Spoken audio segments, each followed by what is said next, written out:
I wanted to make a funny video because this is my second video, but it's hard right now because I'm sure everyone knows and everyone's talking about this, but the things happening in Boston, it, what?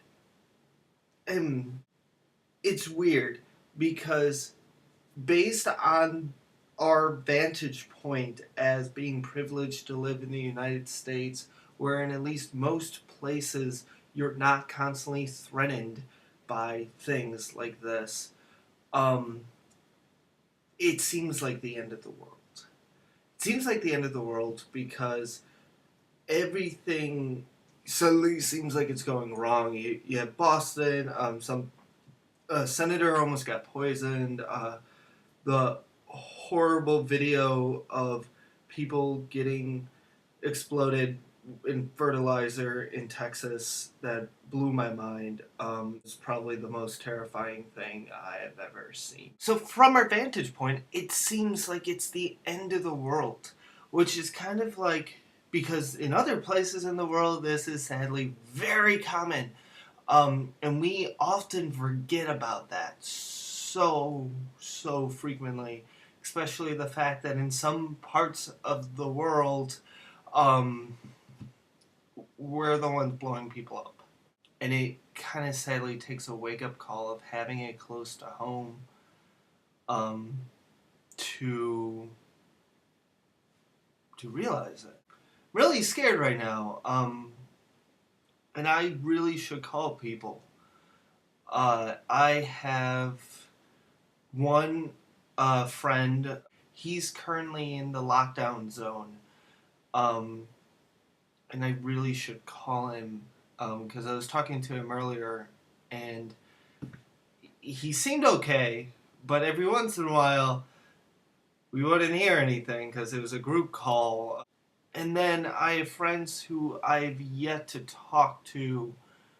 Um, One who I know's okay because she just put a video, a cover that she did, um, which I'll link to in the things, because she's awesome. She's a former. I played in a band with her, but my other friend I really need to contact. This guy Miles, one of my really, I'll put one of his videos. A really old and really good friend of mine, and who I've kind of fallen out of touch with. I recently got back in touch with him, but now I'm nervous because I'm not exactly sure the landscape of Boston, and I'm not exactly sure how far away he is from all this.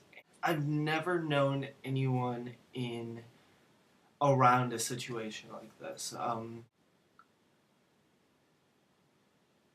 and I've been ignoring it because it's really hard to process, especially. Yeah. Um,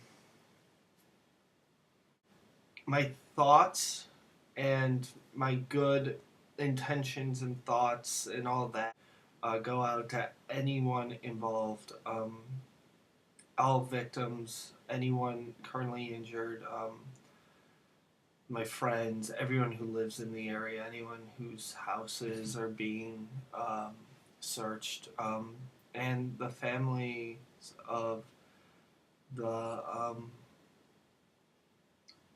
the suspects.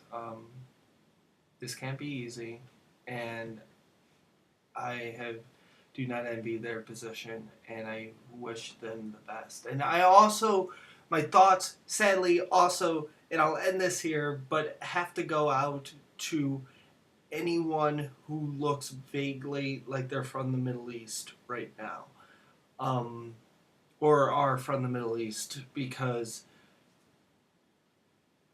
people don't be racist, and that's what I will end this with. Don't be racist.